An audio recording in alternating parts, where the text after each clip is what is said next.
Hello darling hearts, it's your GAPS coach Emma here with a squash that I harvested in September of last year, and then put it on a little stand to celebrate Samhain, which is now what they call Halloween.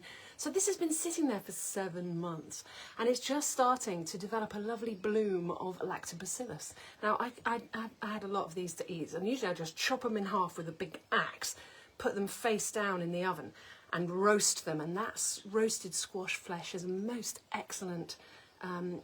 You can make cakes out of it, you can make pancakes out of it, you can just use it like kind of mashed potato, plenty of good fats.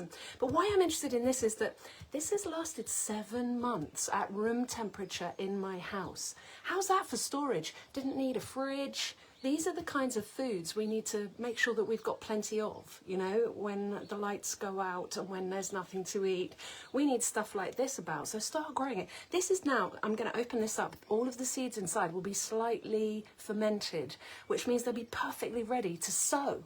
So don't be scared of stuff going off. I mean, I think this is one reason why my husband left me, because I often leave things to go off, because I'm really fascinated in the microbes and microorganisms that grow on them. I spent most of my youth with my nose in a compost heap, because I found that part of the life cycle really fascinating, the part of the life cycle where everything gets broken down and re-assimilated, like a kind of reincarnation. But, you know, fungus is generally something you need to watch out for, because if you've got, say, fungal toenails, that's a big message from the body, because what's fungus for? Fungus is for breaking stuff down when it's kind of half dead. If you've got fungal toenails, that means your body's sending you a message and you need to do something about it. I used to have fungal toenails, and I don't anymore. And there's lots of things we can do to sort that out. So it's that time of year, isn't it, when it's warm and you don't feel like hot soups. Did you know that part of the GAPS protocol is taking juices?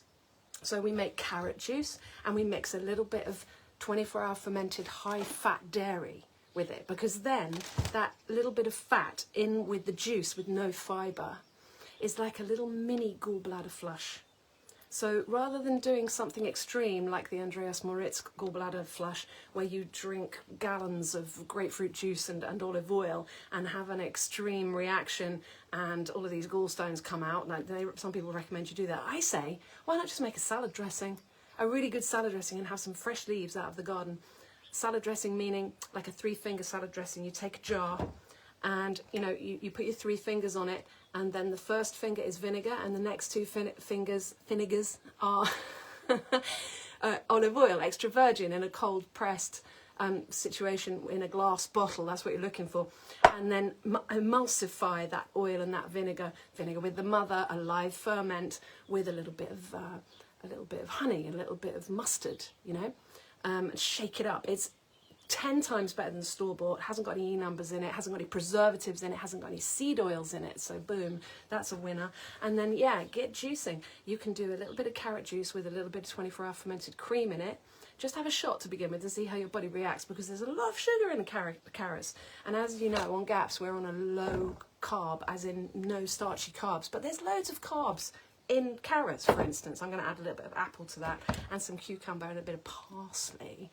And water it down a little bit, maybe have a little bit of that fat in it, and I'm just going to sip on that through the day. It's like a little fast. It's not really a juice fast, if you like. Look at these beach cups. All I did was go for a swim and then tie my hair up in a thing. Very minimal hair care there, guys.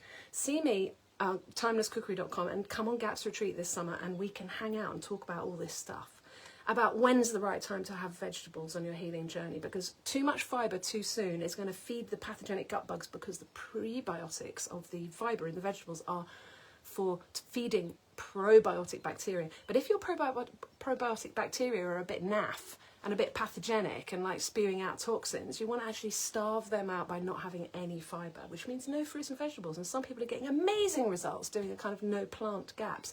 But that's not for life. That's a healing tool. It's a bit like these guys who go carnivore.